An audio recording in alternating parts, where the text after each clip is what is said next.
Assalamualaikum warahmatullahi wabarakatuh. Yang terhormat, Ibu Farliana Sutartia selaku dosen mata kuliah Analisis dan Estimasi Biaya. Sebelumnya, perkenalkan nama saya Akmal Agustian dari kelas pagi A, Prodi Teknik Industri dari Sekolah Tinggi Teknologi Wastu Kencana. Saya di sini akan memaparkan sedikit mengenai analisis laporan keuangan dari industri transportasi di perusahaan PT Angkasa Pura I. Sesuai judul dari pembahasan hari ini, yaitu analisis laporan keuangan untuk menilai kinerja keuangan pada PT Angkasa Pura I, saya akan menjelaskan sedikit mengenai kinerja keuangan di PT tersebut. Apa itu kinerja keuangan? Kinerja keuangan adalah suatu analisis yang dilakukan untuk melihat sejauh mana suatu perusahaan telah melaksanakan dengan menggunakan aturan-aturan pelaksanaan keuangan secara baik dan benar. Kinerja perusahaan merupakan suatu gambaran tentang kondisi keuangan suatu perusahaan yang dianalisis dengan alat analisis keuangan, sehingga dapat diketahui mengenai baik buruknya keadaan keuangan suatu perusahaan yang mencerminkan prestasi kerja dalam periode tertentu. Hal ini sangat penting agar sumber daya yang digunakan bisa digu- agar sumber daya bisa digunakan secara optimal dalam menghadapi perubahan lingkungan. Alat ukur yang dapat digunakan yaitu dengan menggunakan beberapa rasio seperti rasio likuiditas, rasio leverage, rasio solvabilitas, rasio aktivitas, rasio profitabilitas, dan rasio penilaian. Nah, tujuan dalam pengukuran kinerja keuangan. Yang pertama, likuiditas menunjukkan kemampuan suatu perusahaan untuk memenuhi kewajiban keuangan yang harus segera diselesaikan pada saat ditagih.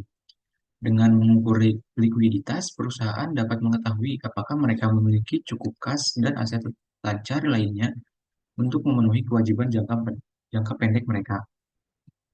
Yang kedua, mengetahui tingkat solvabilitas. Solvabilitas menunjukkan kemampuan suatu perusahaan untuk memenuhi kewajiban jangka panjangnya. Dengan mengukur solvabilitas, perusahaan dapat mengetahui apakah mereka memiliki cukup aset untuk menutupi kewajiban mereka dan menghindari kebangkrutan. Yang ketiga, membantu mengambil keputusan. Informasi yang diperoleh dari pengukuran kinerja keuangan dapat membantu perusahaan untuk membuat keputusan keuangan yang lebih baik. Misalnya, perusahaan dapat menggunakan informasi ini untuk memutuskan apakah mereka harus berinvestasi dalam proyek baru, menerbitkan utang, atau membagikan dividen kepada pemegang saham. Yang keempat, meningkatkan akuntabilitas.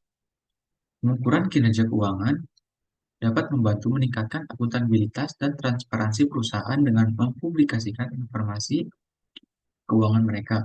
Perusahaan dapat menunjukkan kepada pemangku kepentingan bahwa mereka mengelola keuangan mereka dengan baik. Yang terakhir, yaitu membandingkan kinerja. Pengukuran kinerja keuangan dapat membantu perusahaan untuk membandingkan kinerjanya dengan perusahaan lain. Di industri yang sama, hal ini dapat membantu perusahaan untuk mengidentifikasi area di mana mereka dapat meningkatkan kinerja mereka. Jadi, secara keseluruhan, pengukuran kinerja keuangan merupakan alat yang penting untuk membantu perusahaan mencapai tujuan keuangan mereka. Dengan mengukur kinerja keuangan mereka secara teratur, perusahaan dapat membuat keputusan yang lebih baik, meningkatkan akuntabilitas, dan meningkatkan nilai bagi pemangku kepentingan. Nah, sebelum masuk ke materi utama, saya akan memaparkan sedikit tentang profil dari PT Angkasa Pura I. PT Angkasa Pura I merupakan sebuah perusahaan badan usaha milik negara atau BUMN yang biasanya memberikan pelayanan lalu lintas udara dan bisnis bandara di tanah air. Perusahaan ini didirikan pada tanggal 20 Februari tahun 1962. Dibentuknya berdasarkan Peraturan Pemerintah Nomor 33 tahun 1962 dengan nama perusahaan Negara Angkasa Pura Kemayoran 3 tahun berselang, yakni tanggal 17 Mei 1965, perusahaan ini berganti nama menjadi perusahaan Negara Angkasa Pura. agar dapat membuka peluang mengelola bandar bandar udara lain di wilayah Indonesia.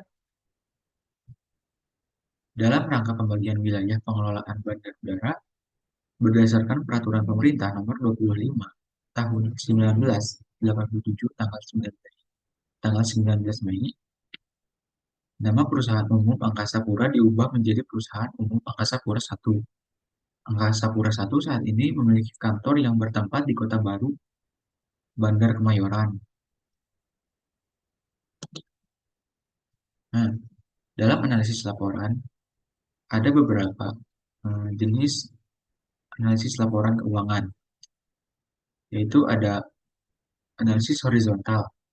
Analisis horizontal adalah analisis yang membandingkan laporan keuangan perusahaan dari beberapa periode waktu yang berbeda. Tujuannya adalah untuk melihat tren dan pola kinerja perusahaan dari waktu ke waktu.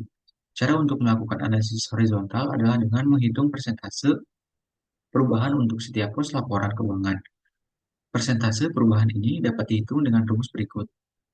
Nilai pada periode akhir dikurangi nilai pada periode awal, lalu dibagi nilai pada periode awal dikali 100%. Contohnya, jika total aset perusahaan pada tahun 2019 adalah Rp42.786.550 dan pada tahun 2020 adalah Rp42.576.845, maka persentase perubahannya adalah 0%.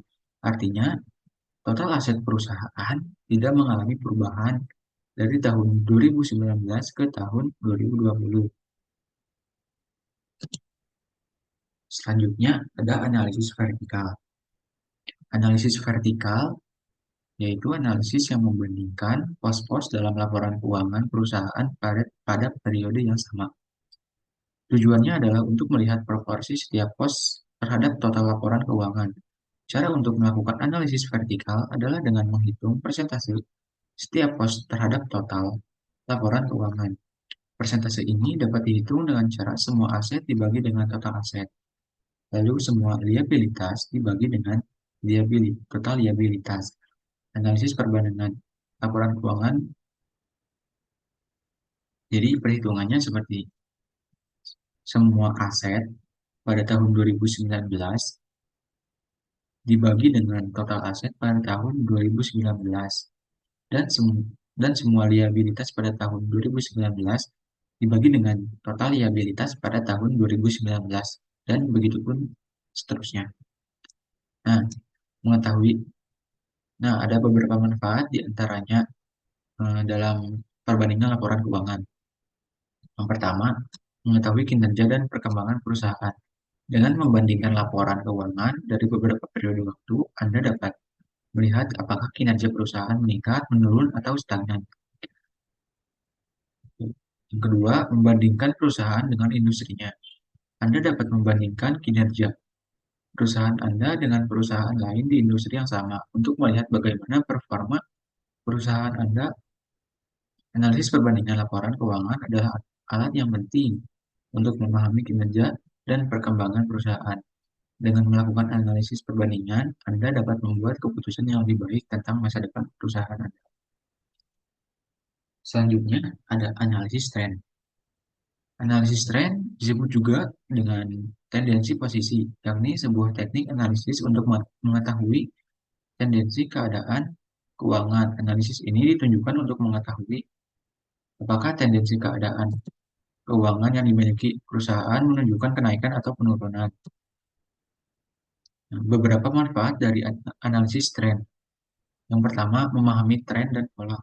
Analisis tren membantu mengidentifikasi arah pergerakan data, apakah naik, turun, stagnan, atau siklikal. Yang kedua, membuat prediksi. Prediksi masa depan berdasarkan tren masa lalu dan pola yang diamati. Yang ketiga, membuat keputusan yang lebih baik. Prediksi yang dihasilkan dari analisis tren dapat digunakan untuk membuat keputusan yang lebih informed dan strategis. Yang keempat, meningkatkan efisiensi dan efektivitas. Memahami tren dapat membantu perusahaan atau organisasi untuk meningkatkan efisiensi dan efektivitas dalam operasinya.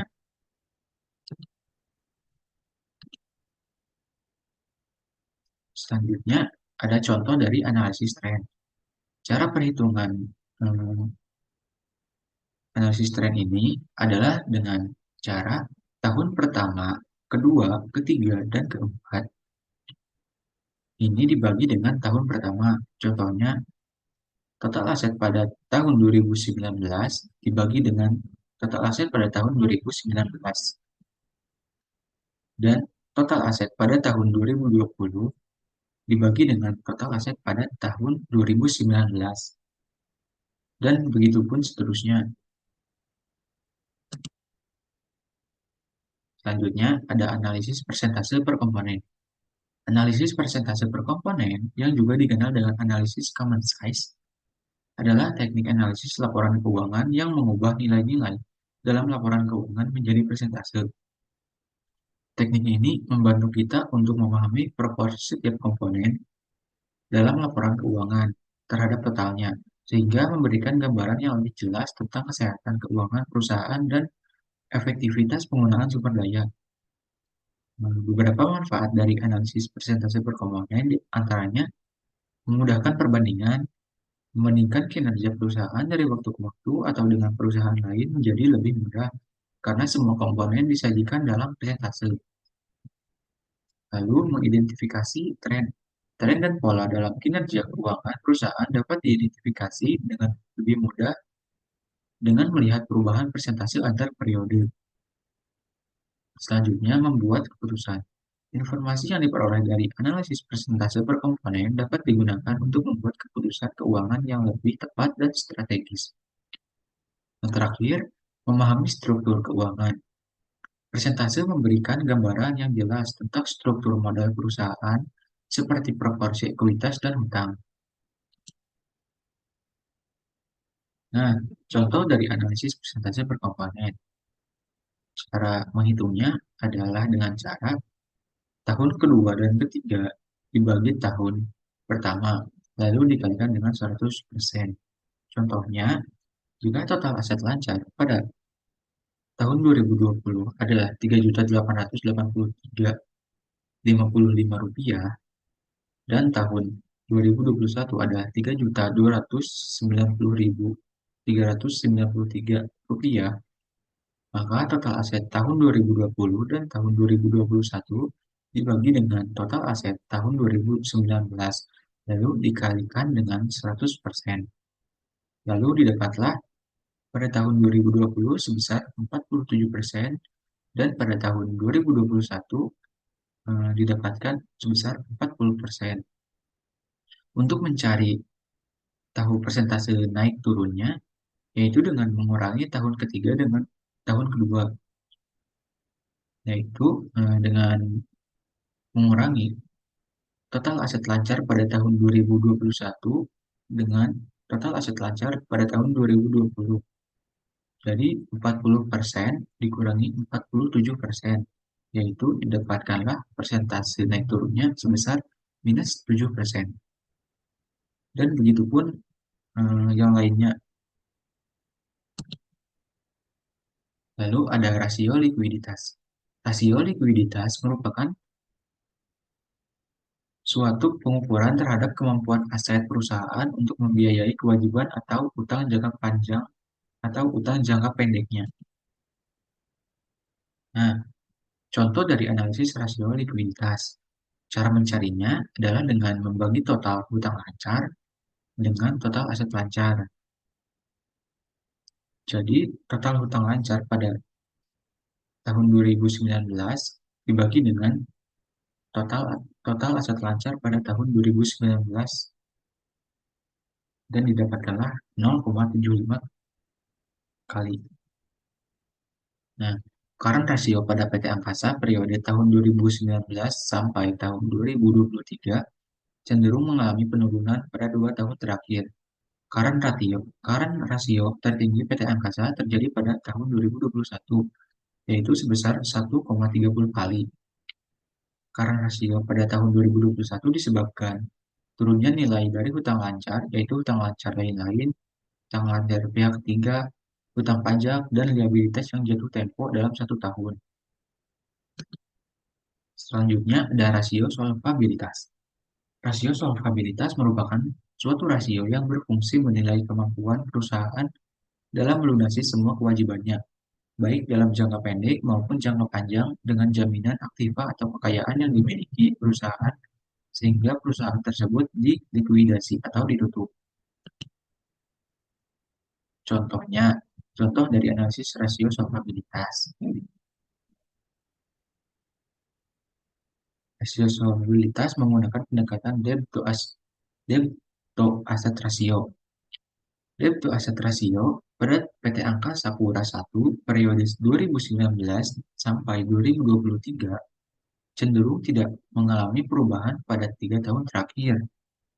Jadi pada tahun 2021 sampai tahun 2023 persentasenya tidak ada perubahan sama, yaitu 77%. Nah, berubah. Hal ini disebabkan seperti kinerja yang stabil. Jadi tidak ada perubahan persentase menunjukkan bahwa kinerja perusahaan stabil selama 3 tahun terakhir. Hal ini bisa menjadi indikator positif, menunjukkan bahwa perusahaan mampu mempertahankan posisinya di pasar dan tidak mengalami fluktuasi yang signifikan. Lalu ada stagnasi. Di sisi lain, tidak ada perubahan persentase juga bisa menunjukkan stagnasi. Hal ini berarti bahwa perusahaan tidak mengalami pertumbuhan atau penurunan yang berarti selama 3 tahun terakhir. Ini bisa jadi perhatian, terutama jika industri secara keseluruhan mengalami pertumbuhan.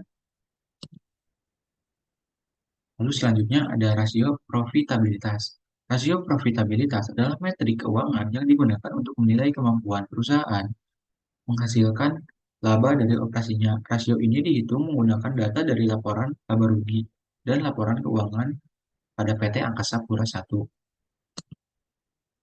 Nah, perhitungan rasio profitabilitas menggunakan pendekatannya profit margin. Net profit margin pada PT Angkasa periode 2019 sampai periode 2023 cenderung mengalami penurunan pada 2 tahun pertama. Net profit margin tertinggi PT Angkasa terjadi pada tahun 2023, yaitu sebesar 18%. Kenaikan net profit pada tahun 2023 disebabkan seperti pemulihan industri penerbangan. Faktor utama adalah peningkatan trafik penumpang yang signifikan di bandara-bandara yang dikelola KP1.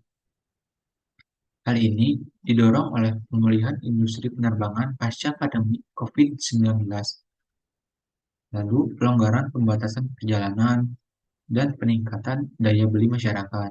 Data dari Angkasa Pura I menunjukkan bahwa trafik penumpang di bandara-bandara Angkasa Pura pada periode Januari sampai September 2023 mencapai 51,79 juta penumpang, meningkatnya 51,7% dibandingkan periode yang sama di tahun 2022.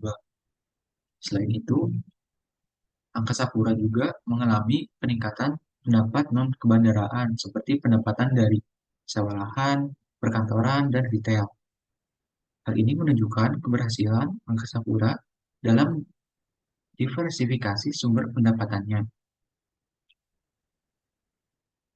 Angkasa Pura I menerapkan berbagai strategi transformasi bisnis untuk meningkatkan efisiensi dan efektivitas operasi, seperti optimalisasi biaya, digitalisasi layanan, dan pengembangan bisnis baru.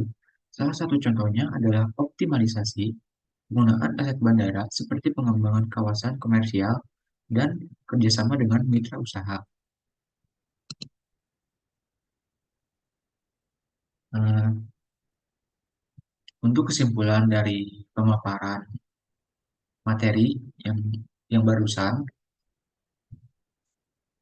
saya simpulkan bahwa analisis laporan keuangan pada PT Angkasa Pura I yang telah saya lakukan semoga dapat memberikan informasi yang bermanfaat bagi para pengguna laporan keuangan, di mana dalam analisis yang telah dilakukan bahwa kita dapat mengetahui sumber bahwa kita dapat mengetahui perubahan posisi keuangan pada perusahaan tersebut terju-